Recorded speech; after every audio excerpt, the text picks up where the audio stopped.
StudyIQ IAS, अब तैयारी हुई affordable.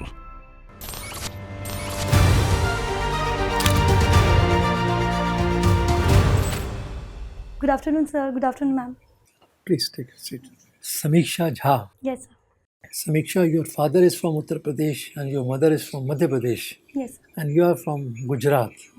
How is it that? Sir, after my mother and father got married, they migrated to Gujarat, sir. Sure. So for work purpose. Work purpose. Yes, sir. Okay. Chemical engineer. Yes, sir. And you have opted public administration. Yes, sir. Why not chemical engineering? It is not a subject there as an option? So it is not available in the optional, sir. And so the second is about interest, sir. Okay. So you have some interest in public administration? Sir, comparing other subjects, I feel more inclined about it.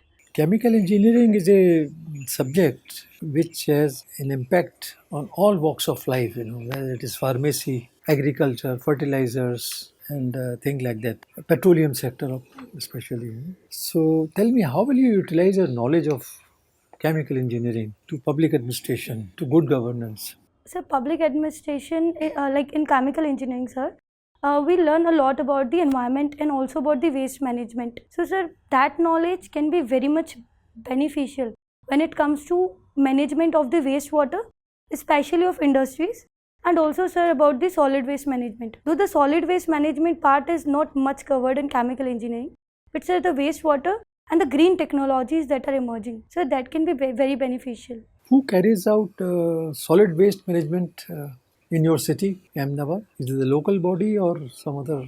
Sir, it is Ahmedabad Municipal Corporation. Municipal Corporation. Yes, sir, AMC, sir, that carries out.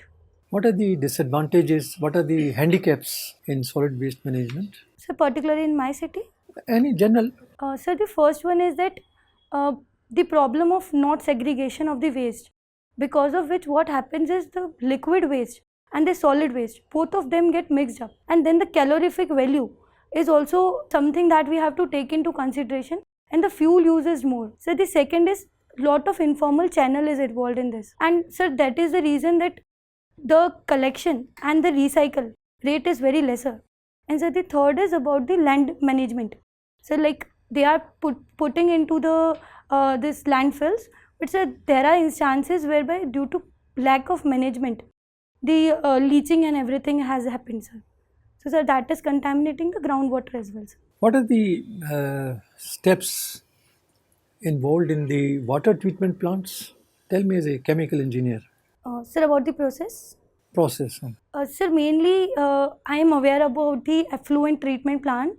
I am not much aware about the process of the wastewater management, sir. But sir, in that they put the oxygen so that the bacterial activity can increase, and by that what is the nature of these effluents?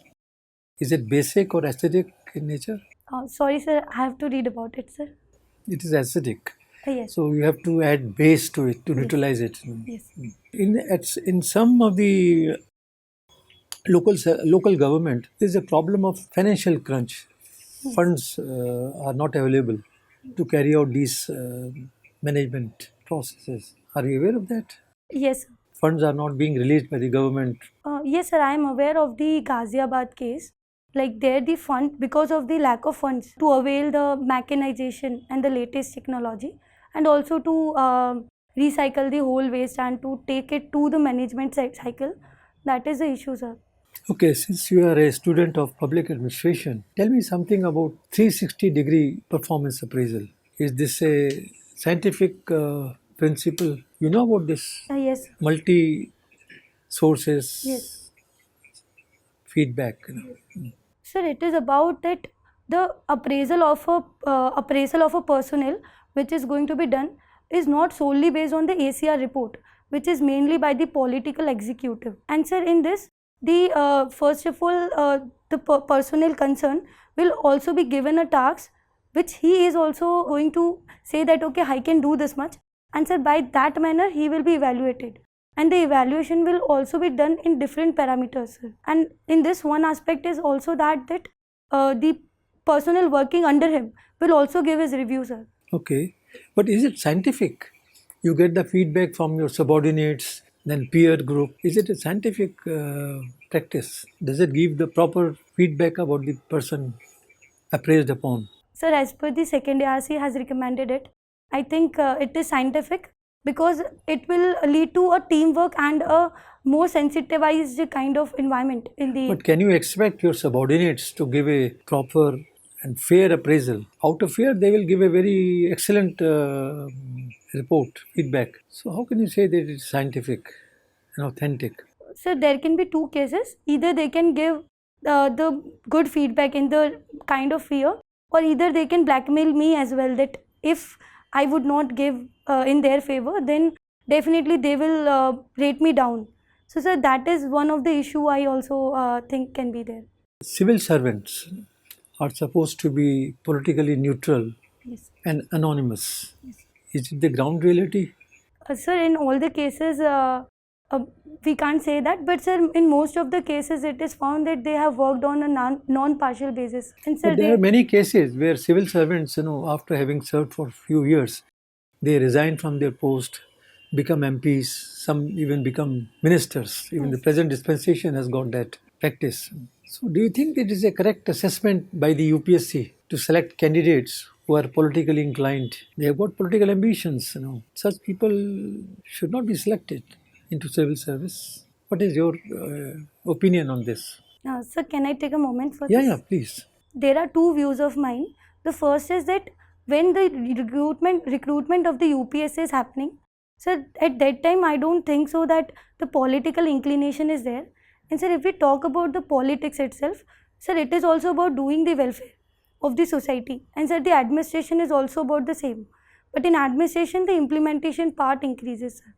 And so the second is that if this kind of activities are happening, then there must be proper procedure and cooling off period, sir. So if they wanted to carry on their career for this politics, then sir, definitely they should be given the cooling off period, and then they can be given the chance. Okay. My last question. You have showed interest in Indian Foreign Service. This is your second preference. Yes, sir. So you have some interest in foreign affairs, international affairs? Yes, sir, I do have. But sir, my first preference is administrative services. That's the first preference, Yes, administrative service. Tell me, what is the role of Indian diaspora in the shaping of a country's foreign policy? We have a large diaspora in America, Canada, England. Does it impact the formulation of foreign policy? Sir, the diaspora has played fair role of the same. The first is like we had signed very strategic deals in the past. For example, the nuclear deal with the 123 nuclear deal that was signed with US. And sir, it has also led to cultural power of India in the global tables.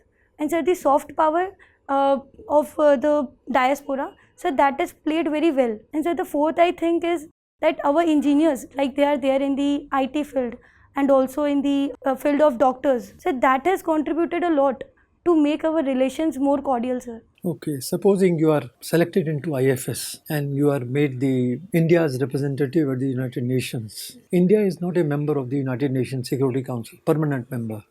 So, how will you advocate this? How will you support the India's candidature for a permanent seat in the Security Council? So the first step will be that India is having the population of 18%, which is somewhere almost a significant part of the world's population.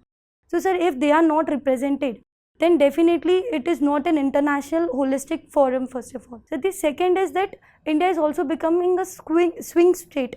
So its strategic location and the growth we are expecting right now, so that mandates that India should have a seat in the UNSC. So that two things will be major. And so there are other significant minor things also which can be highlighted, sir. Okay, thank you very much. Thank you, sir. Samixa, Yes, sir. you have taken public administration as one of your subjects. Can I ask you some questions on this? Sure, sir. What type of government there is today? It is in our country, India. Sir, it is democratic kind of government. Yeah, democratic. Yes.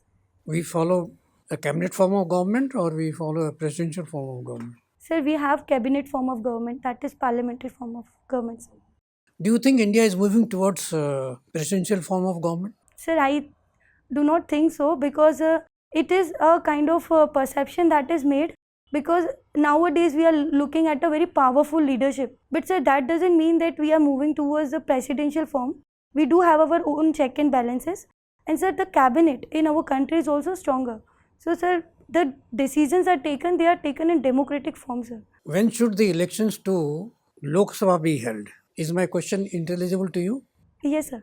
Sir, it is in 2024, but sorry, sir, I am not knowing the date, sir. I will read about No, it. when should it be held? Sir, that is in 2024.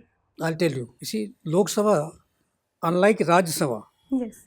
there is a Lok Sabha whose term ends on a particular date. This would Yes. be, I think, 21st of June or 15th of June in 2024. You check up that. I'm not sure on this thing. Before that, the elections has to be held. The government's term may come to a close on a different date, but the elections will have to be held for the next Lok Sabha before the term of this Lok Sabha ends. Yes. Okay. Thank you, sir. All the best. Hi, Samixa. Hello, sir. Samixa, your father comes from UP and mother from MP, Yes. and you stay in Gujarat. Yes. How has it shaped your upbringing? So my upbringing has been a mix of all the three factors. Like in celebration of festival, we do celebrate the festivals of UP as well, MP as well, and Gujarat as well. So talking about the mother tongue, we usually speak Gujarati at home, because my mother is born, like she is brought up in Gujarat itself. And so if I talk about the environment, so it is totally very liberal at my house. And sir, I think that it was a very wonderful experience to explore the three states, sir, and the culture of the Can same. you tell me some cultural similarities and differences between these three states? Sir, in the festivals and all? Anything? Sir, I'm much aware about the differences, sir, because like they are very much contrasting. And if we look about, sir, the first is that the food. Sir, in Gujarat, mainly the food is bit sweet of kind. Like we do have certain kind of sweet, maybe a jaggery or something, but it will be mandatory. But in Uttar Pradesh or Madhya Pradesh, you will not find that, and will also not find the buttermilk daily in the food. So the second is that the use of oil. Sir, in Gujarat, people prefer groundnut oil, but in MP and UP, mustard oil is being mainly used, sir. And so the third is about the clothing. Sir, in Gujarat, people wear the Dakshini sari. Sorry, sir. It is about the different sari. And sir, in UP and MP, they wear Dakshini sari, sir. So these are the cultural differences I can remember. Samixa, you are a chemical engineer. Do you know second law of thermodynamics? Sorry, sir, I'm not able to recall it. It's about entropy. Yes. Have you heard this? Yes, sir, yes. What is entropy? Sir, entropy is about the freedom of the molecules. It is related to the free state. Sir, I'm exactly not able to recall the things. Can you tell me what does it teaches about life or public administration? You want to take a guess? Yes, sir. Sure. Go on. Sir, as of I can recall, sir, whenever there is no law and order being there, at that point of time, the citizens or per se any individual would be having all the freedom. But sir, there is a general kind of order which is needed in the society. So once that order comes, a certain kind of direction is being found. So sir, that I can relate right now. What were the challenges you faced as head of women development cell in your college? So the challenges I faced was the first one, that women were not able to come up because they think that this kind of cells are useless at the very first place. So the second is that whenever some issue comes up, if we have to do any kind of justice to the person who is the victim, so the coordination is not something that will get of the other girls, sir. So these two challenges I have faced personally, sir. And how did you go about solving them? Sir, I took the help of our head of department to gather the girls. So though it was a forceful method to gather them all, and sir, after that a bit of counseling, and then they were participating but not in the wholehearted manner. The participation was there, especially in numbers, sir. What are the achievements of India in badminton? Sir, actually I play but I do not watch a lot. So it's like I only play, sir. You have a very interesting hobby, self-reflection journaling. Yes. How has it helped you? Sir, self-reflection journaling has helped me to make myself aware about my habits and where I am lacking particularly. And sir, if I could trace out, if I would look at a video which I have made before 1 year, I would definitely could see that how rattle I was with small issues, and I would be very tensed about it. But sir, now it feels that things were not so much like a big mountain or something. Were there moments where you reconsidered your decision of preparing for civil services while doing that, while journaling? Yes, sir. And like, why did you reconsider? So because I think that what my inner calling is, it is like I have to connect to the people and I have to interact. I love to interact with the people a lot. And so the second is that I have the strength of simplicity. So sir, I always pushed myself for this, and many a times in this preparation I was bogged down by the schedules and all. So sir, to keep myself motivating, sometimes my videos has helped me a lot, sir. Suppose your journal were to be published like a book. Yes. What would be the title of that book? My inspirational stories, sir. I could just think of it, sir. Okay, thank you, ma'am. Hi, Samixa. So, Samixa, nowadays there's been a lot of debate about menstrual hygiene and paid leave. Yes. Do you think that women should get paid leave on their menstrual cycle days? I want your opinion on this. Ma'am, there is a debate on the topic that if we are providing paid leave, then it is going to backfire the women's employment, because they have to get the paid leaves and there might be a chance that the companies won't recruit them. Ma'am, the second is that it can be seen as a kind of empowerment to women. But ma'am, however I look at it, that it should be provided, but there should be certain like 3 leaves or something in a year which can be provided, and ma'am, that should be on the companies itself. In the private sector, the company should be allowed to get by themselves. So, you just said that giving paid leave would have an impact on women employability. It's going to backfire. But that argument was given when maternal leave was also given, right? Maternity leave was given, but now it has become a norm, and it has not had that much of an impact. Women are breaking glass ceilings. So do you think giving paid leave would be the way forward for menstrual cycle days? Ma'am, if we talk about the employment scenario, ma'am, if the paid leave, this period leave is given almost at every month, then it can definitely backfire, because maternity leave is to be given when woman is pregnant. But ma'am, this leave is that a woman over the age of almost 15 will get this. So ma'am, that can backfire. So that is the reason in my opinion, there should be almost 3 days in the whole year, so that they can take a leave for this days. So the founder of Mama Earth, have you heard about this company, Mama Earth? Yes, it's a ma'am. cosmetic company, Yes, right? So she has said that the option for working from home should be given, WFH should be given, rather than this paid leave concept. Do you agree with this? Ma'am, that is definitely a good policy, and ma'am, the companies should be told that whatever policy they are looking up, they can do so. But if there is to be a standardized mechanism, then 3 days could be a good one. So you're constantly talking about 3 days. Is why 3 days? Looking at it, women suffer every month. Why are you coming to the 3 days number? What is bringing you to that number? Ma'am, because in a week we have Sunday or Saturday as well, and mostly in the companies these days are off, ma'am. So if we regard this, then ma'am, if there has to be leaves, then if they are about 3 days, then it is okay. Because giving more, for example, if it is 5 or 10 days, then definitely that will backfire the employability of the women's, ma'am. But countries like Japan, Indonesia, Spain recently have gone for paid leave, and they have done it without a backfiring happening on the women employability. So how do you explain that then? Ma'am, I am talking about the same example. Ma'am, they have given that 3 days leaves, ma'am, almost. Spain has, but Japan and Indonesia has given more. How does that? How do you see that? I can get that you're talking about Spain giving 3 days, but Japan, Indonesia has given far more than this, and there has been no backfiring, as using your word, on this matter, that women have not been employed because of this reason. Do you think it's going to work in India, or do you think we should follow the Spain model?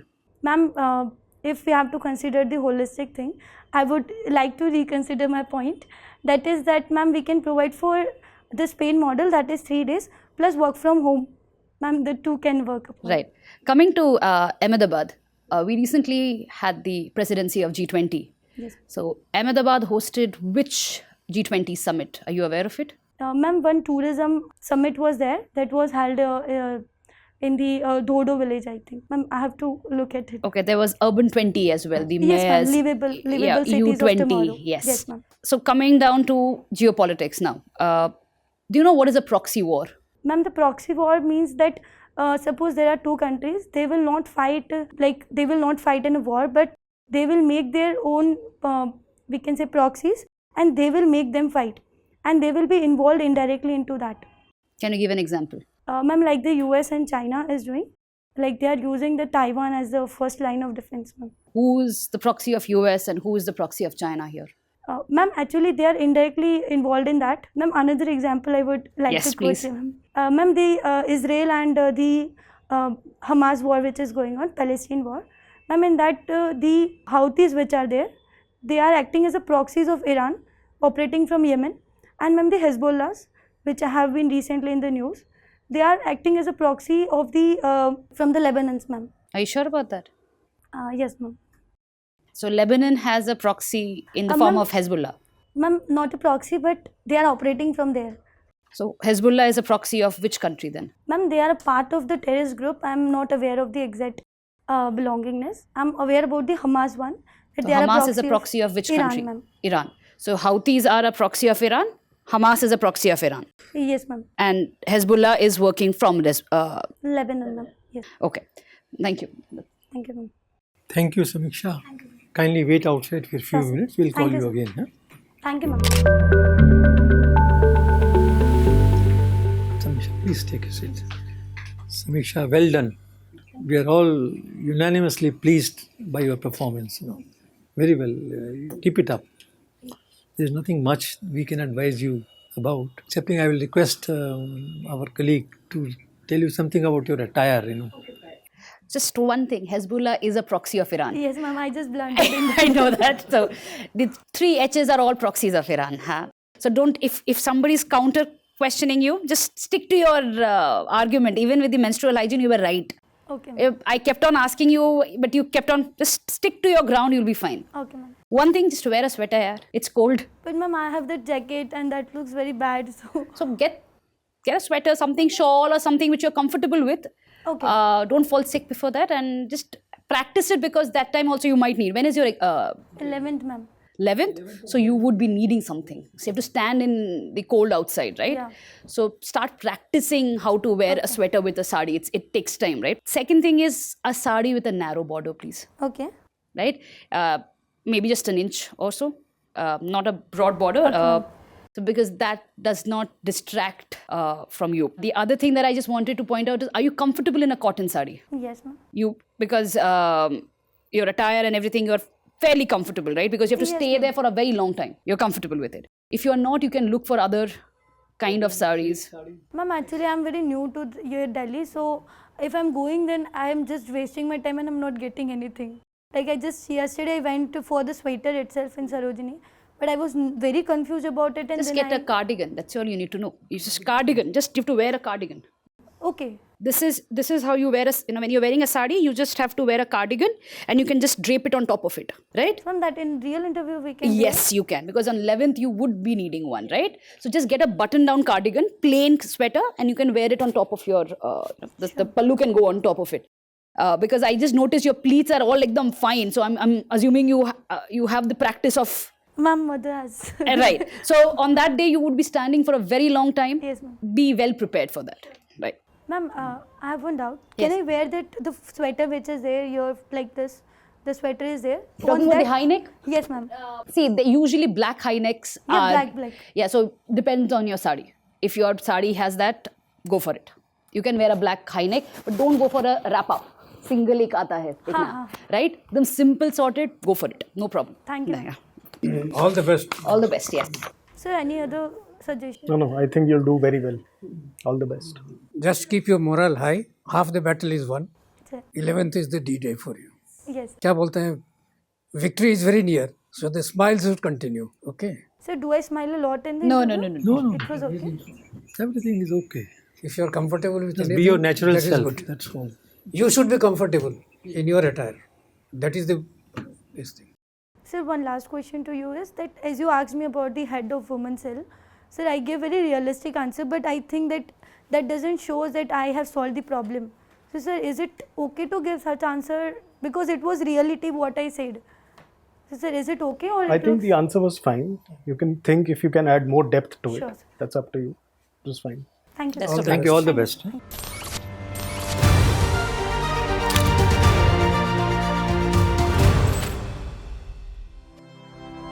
StudyIQ IAS. अब तैयारी हुई affordable.